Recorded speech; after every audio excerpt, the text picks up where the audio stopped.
Greetings, my name is Monty Martin. And I'm Kelly McLaughlin. And we are the Dungeon Dudes. And today we are taking a look at how to play an Alienist Apothecary in Dungeons & Dragons 5th edition.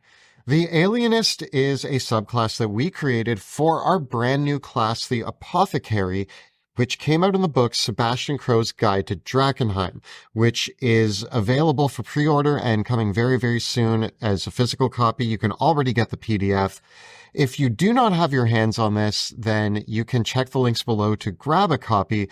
But a lot of people who have been enjoying our brand new class have asked us to cover a How to Play series on our own class. And today we're jumping in alphabetical order, starting with the first one, the Alienist. There's a lot to discuss, so let's get rolling.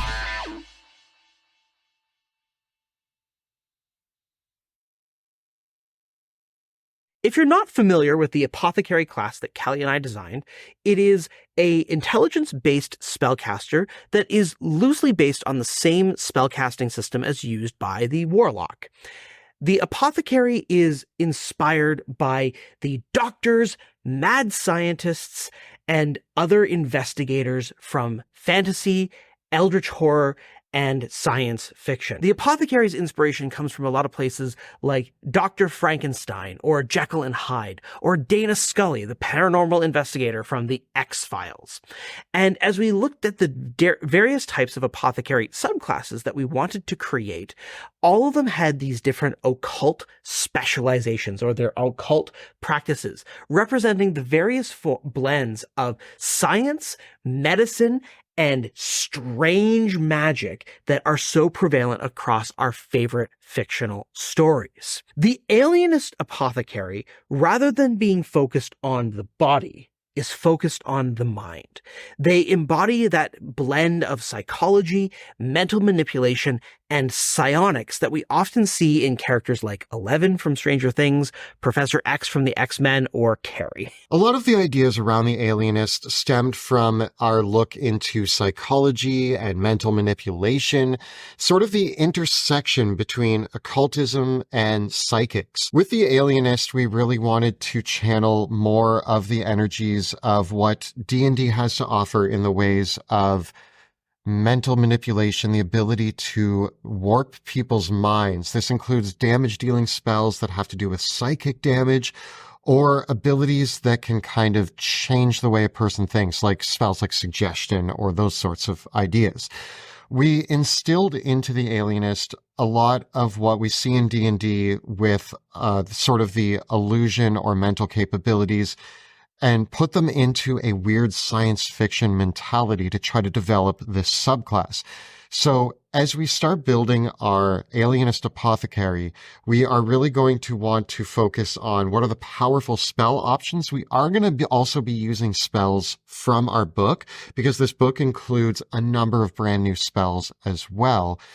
And we are going to try to deliver on the fantasy of what it means to play an Alienist. At first level, all apothecaries gain some basic options. They choose their subclass at first level, and they gain a cantrip and a few additional features, as well as an expanded spell list.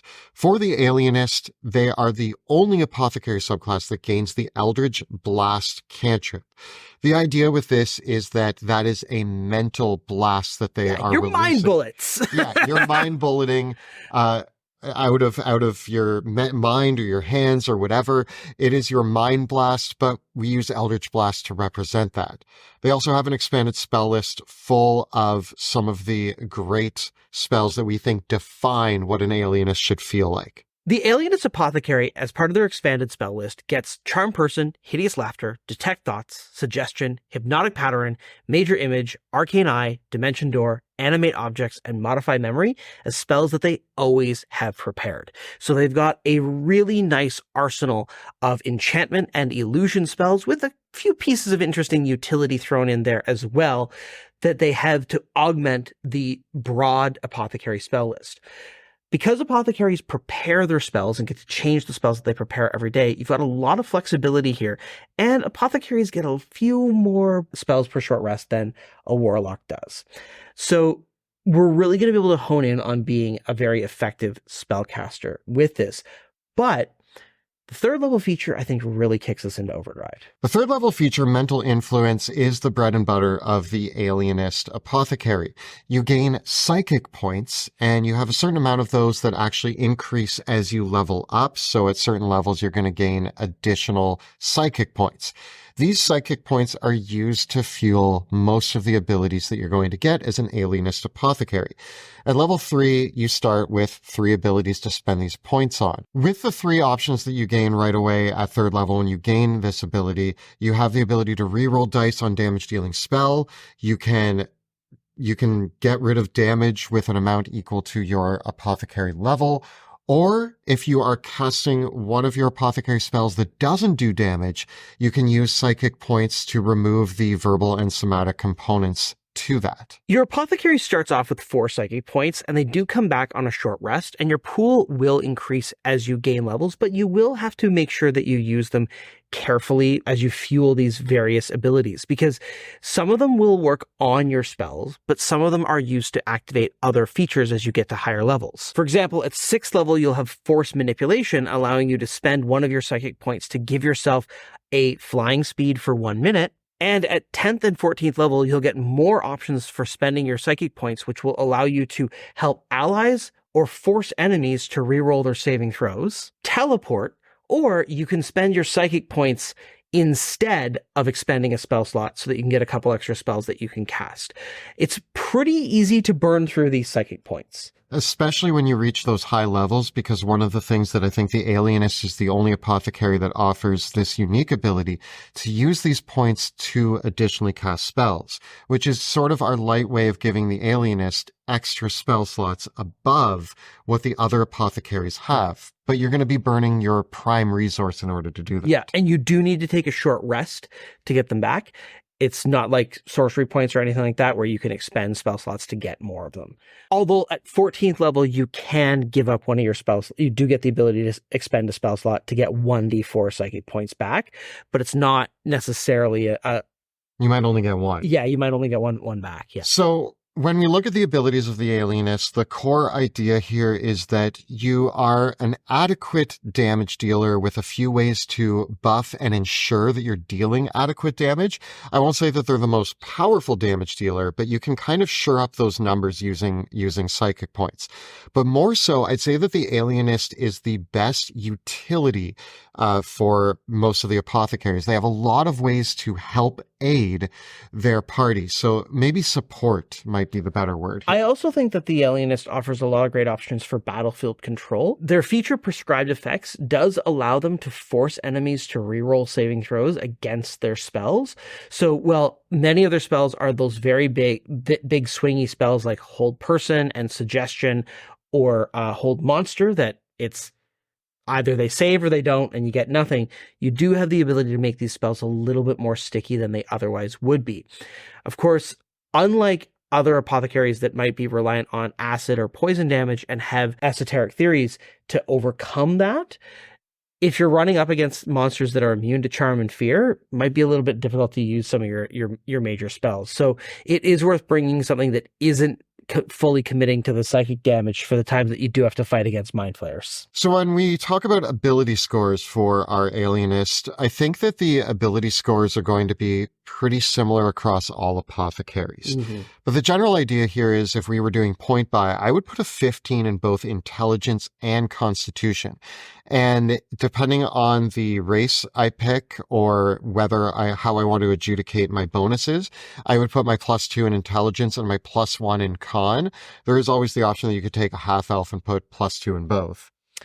I do think it's always a trade-off of, do you want to have the +3 con mod or a +2 con mod and a +2 dexterity modifier? Like, how do you want to spread it out?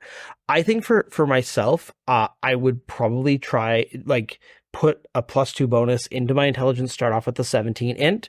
I think I would be fine with this character having a con of 14 to start, to have that 14 dexterity to balance things out a little bit more. Strength and charisma are not terribly important for this character, but I do think that with this apothecary in particular, I would invest a little bit in my charisma score, because I want to be able to have some more proficiencies to have that mental manipulation. That's fair. So I was thinking of dumping charisma and strength, but I could see, yeah, with the mental manipulation, being a smooth talker could come in handy. So I might make I might make intelligence and constitution my top, dexterity and charisma next, and then wisdom and strength might be my lowest. Yeah, I think all the apothecaries have that little bit of mad science to them. So their wisdom, they're definitely more intelligent than they are wise. Yeah, they've sought after things that shouldn't be sought after, which you can't call a person who does that a wise person. Not necessarily. As far as what ancestry you might want to play for your character, I think that for us and most of the way that we've imagined things, the half-elf and the human are kind of the iconic apothecaries because so many of these characters are inspired by human scientists dealing with the occult. I think for us, the default apothecary is always a human. That's kind of our bland view on it. But when I say bland, I mean, I think the idea of seeking occult knowledge is a very human thing. Yes. Whereas the more fantastical species in D&D feel less likely to seek out the lore of the cosmos and stars and creatures from the space between worlds and things of that nature.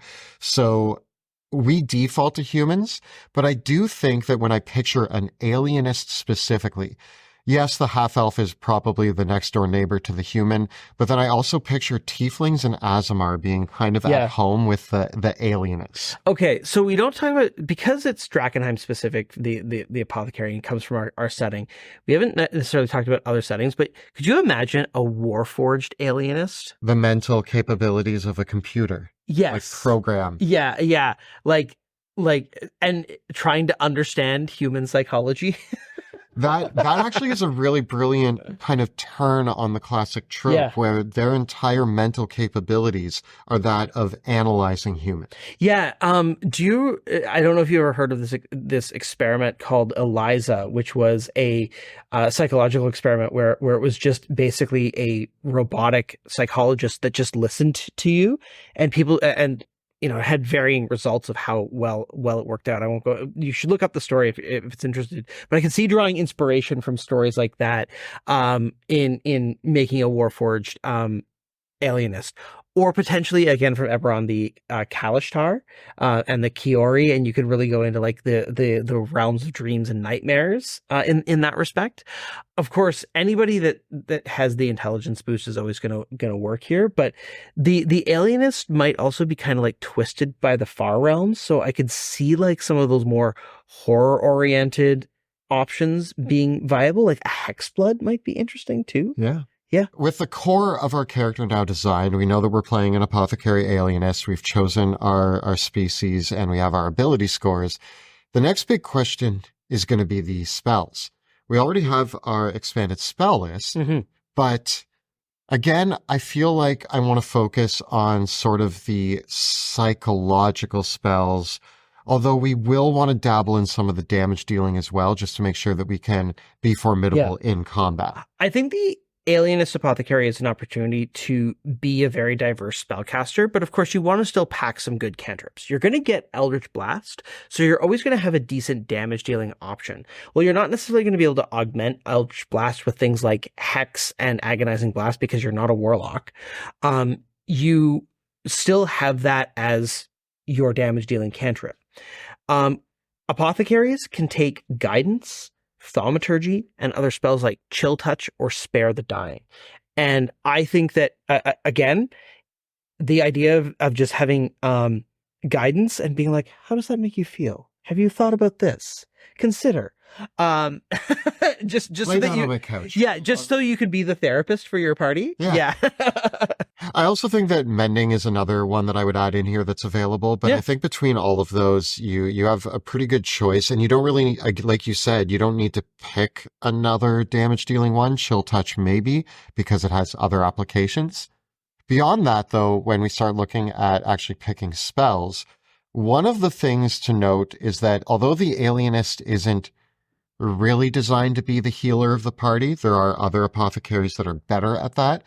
They do gain a feature at 14th level that lets them boost up their healing using psychic points. And apothecaries in general do have access to healing spells. Because of that, I think the healing word is probably a great choice to pick up. I think if your character can take it, bringing it healing word is just a no-brainer. I also think that we made 2 spells for the apothecaries, Infect and Envenom, that are kind of like the apothecary equivalent to Hex. Infect is a damage over time spell that is going to cause necrotic damage, whereas Envenom is sort of a slow-acting toxin that causes some poison damage, but also the poison condition. I like the idea of the toxins in the case of the Alienist, and so I'm going to go with Envenom.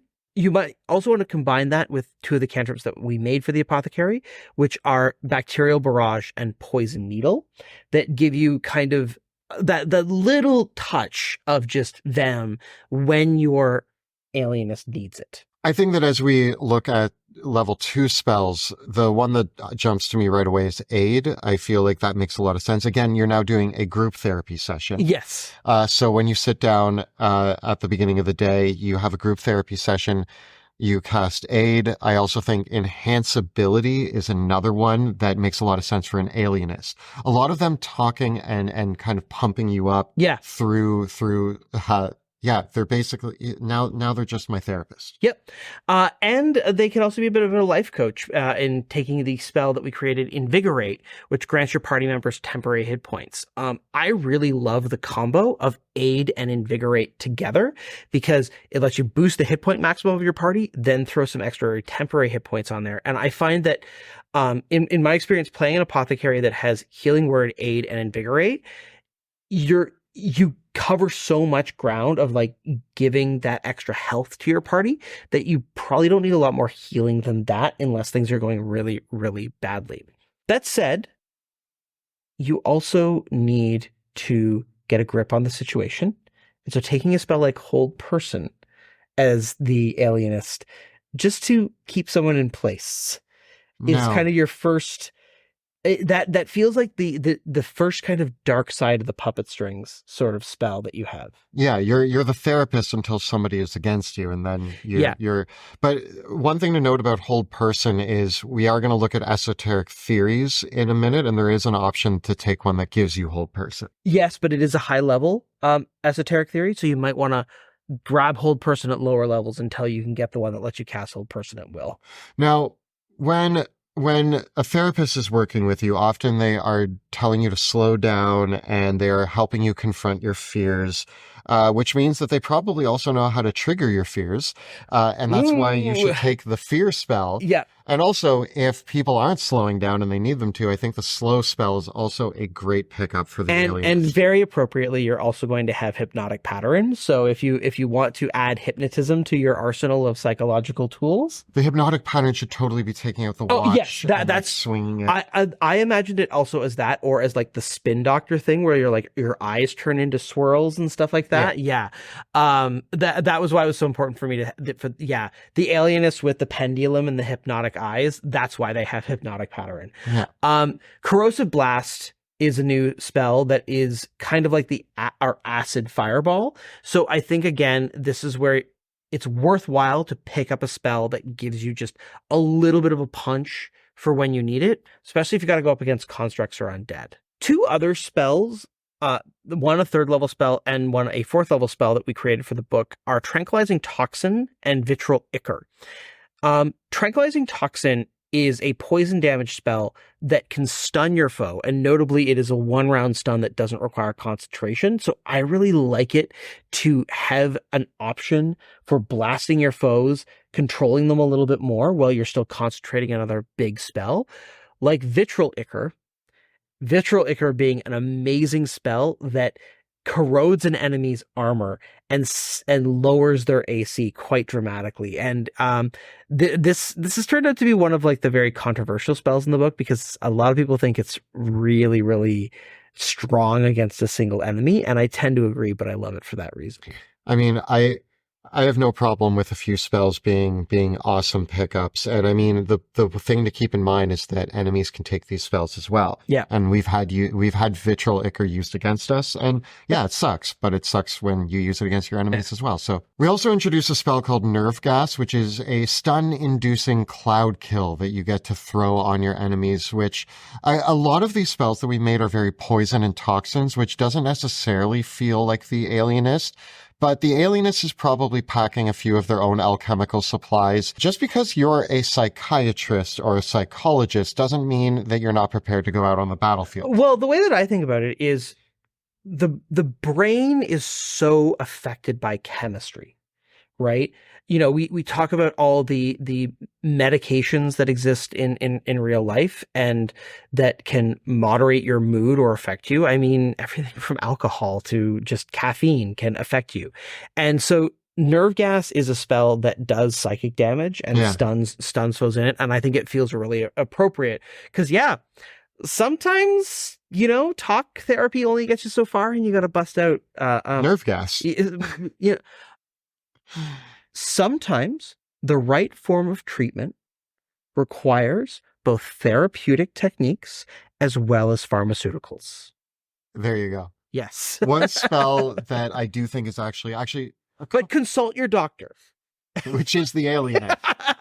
Oh, I'm going to yell that as I cast Nerve Gas. Consult your doctor. Yeah.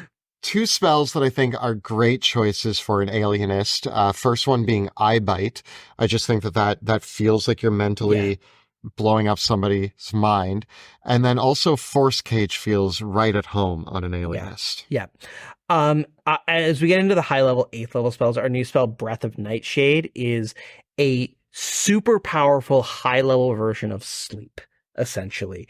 And I think as well, just that notion of like just seeing a whole crowd of people and just being like, sleep now, feels like such an Alienist sort of thing. My favorite spell that we made, one of my favorite spells that we made, I love a lot of them, and I've had the opportunity to use this against you in one of our games. If you're going all the way to the 9th level spells, Touch of Death. Oh my God. It's so funny when we wrote these spells and I was like, that's going to be so fun as a player. And then you as a DM use it against me. And I'm like, what did we do? What have we done? What has science done? What I can't stop the monster I created. Yep. So those are some of our prime spell choices for the Alienist.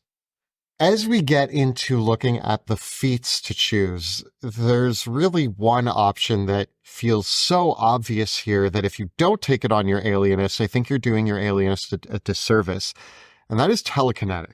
Yeah, its twin feat telepathic is actually a little redundant on the Alienist. The one ability that we actually didn't talk about is that the Alienist gets an ability to touch a number of targets, I think, equal to its proficiency bonus. Yeah, and build psychic links. Links and all of that. So telepathic might not feel appropriate because you already have telepathy, but telekinetic feels absolutely like it should be here. Yes. Now, apothecaries also get a couple esoteric theories that are going to give them the ability to give them constitution saving throw proficiency. So we might not necessarily take resilient constitution like we would with many other spellcasters, but you still might consider things like Warcaster and Alert here. Because again, we're going to be more of a caster sort of character. I think looking to the caster type feats like that are all going to serve you very, very well. I think one of my other favorite things, though, that we get to select with apothecaries are the esoteric theories. We made almost over 40 of these, and you get 2 of them at 2nd level, and then you get to pick another one every other level after that. And these are all little augmentations that you can do to really customize your character. So if you want to make any apothecary subclass, has the ability to take esoteric theories that make you really good at using poison damage, or able to actually use surgical implements as melee weapons. You can build yourself to be a really good healer or a battlefield controller. Yeah. We really built the esoteric theories to allow the customization within, no matter what subclass you're picking, you can customize it to the play style that suits you best. Yeah, and I think a couple of really great early on esoteric theories to consider for your Alienist. At 2nd level, I would consider Laboratory Assistant, which is going to give you a familiar, which you know how like you go and visit like some doctor's offices and they have like their cat Yeah. or their owl or like some sort of creature, or sometimes, just there actually is a huge therapeutic benefit to having a pet, right? Yeah. Sometimes just being able to pet a dog, it makes you feel so much better. Alive. It does. So having a lab assistant as your pet familiar is going to be very helpful. The other early esoteric theory that I would pick is diagnosis, which allows you to use the help action as a bonus action. And that just feels like something that alienists are going to, like, along with guidance, they're going to be using their bonus action to just be like, why don't you think about that? How does that make, that whole. Yeah. Really, really good at working out the best way forward. Yeah. Now, one other esoteric theory you could consider here would be extracurricular research. This esoteric theory gives your apothecary 2 cantrips of their choice from any class spell list. And I think that if you wanted to, you could use extracurricular research to grab Vicious Mockery and Mind Sliver. Mind Sliver was, just for the record, Mind Sliver is one of those things that we couldn't give the alienist because it's not it's not in the SRD. But we're just making a build guide here. You don't have to restrict yourself when you're making your own character. I would have put Mind Sliver instead of Eldritch Blast if that had been an option. But you heard it here. If you're a DM and you're like, I think Mind Sliver makes more sense, go for it. Yeah, and Vicious Mockery would just be fun to have on an Alienist, just because it's such a weird reversal. Like, I feel like they know how to hurt you. They know how to hurt you. Yeah.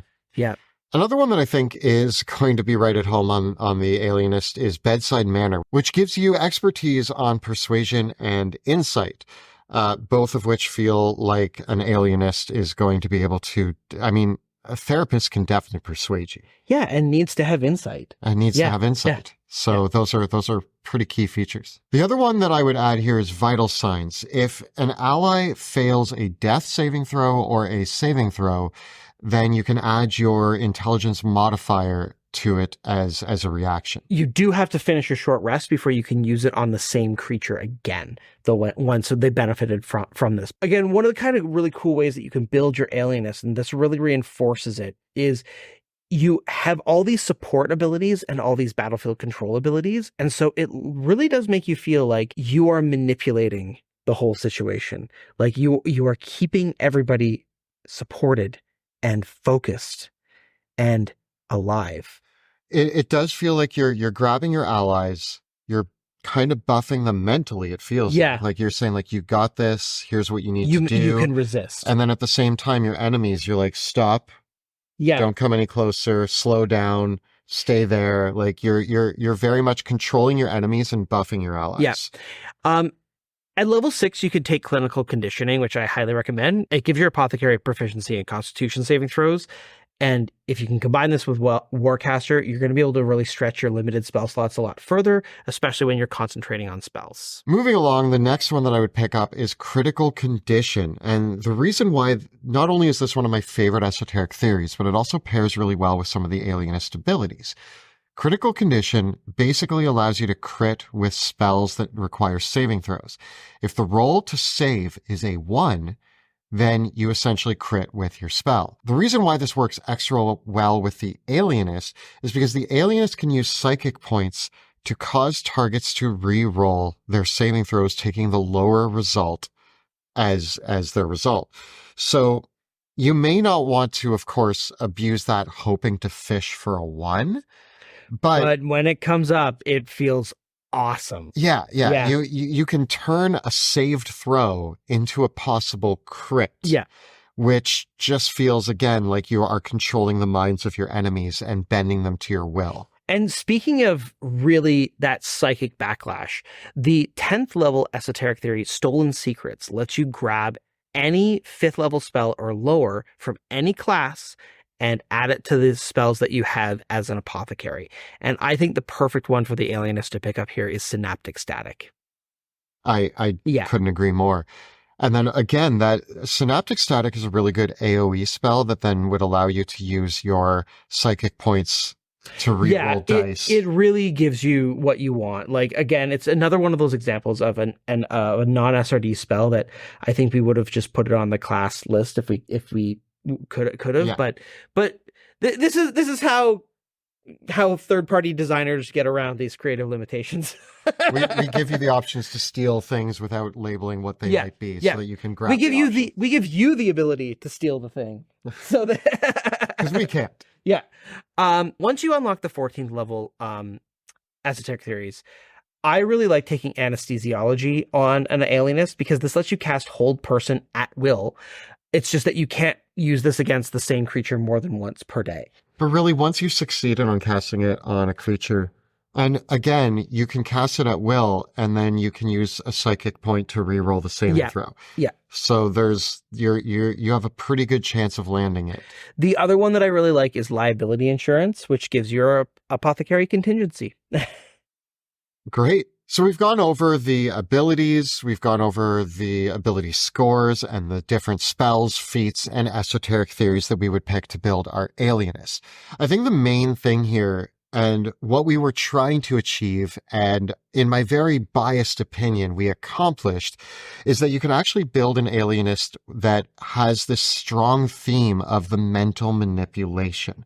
Yes. And that it has all of the tools that you need to really feel like you're holding back your foes and helping your allies through mental influence. Yeah. And again, the things to watch out for when you're playing this character is, as an apothecary, you're a primary spellcaster, but you are limited in the number of spell slots that you have, and you are limited in the number of psychic points that you have. Well, you do get these back on a short rest. The apothecary, unlike the warlock, doesn't have all the augmentations that you can do around Eldritch Blast, or a kind of a default thing. So even the alienist who does get Eldritch Blast, you're not going to be able to play it in the same way that you can the alienist is not the Eldritch Blaster apothecary.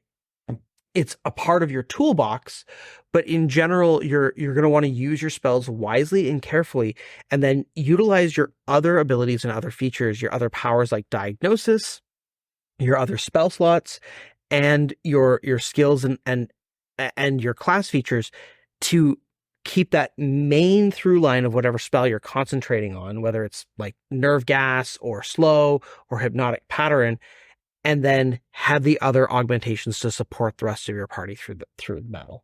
I think all in all, the Alienist Apothecary is a great support and utility character that still can add into the combat encounters as well. And I think that that's where they land really, really well.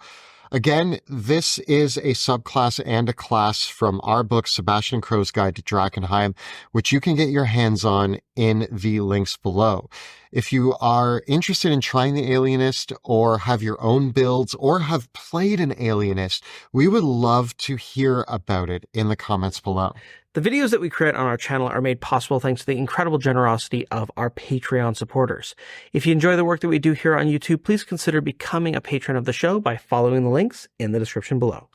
And if you want to see an Alienist Apothecary in play, you can check out the short two-shot that we did right up over here. Callie and I have created a lot of different material for our World of Drakenheim and all of our playable subclasses and much, much more. We're putting together a playlist of all the different homebrew and published material that we've created, so you can check that out right up over here. Please subscribe to our channel, like this video, and ring that bell so that you never miss an episode. Thanks so much for watching, and we'll see you next time in the dungeon.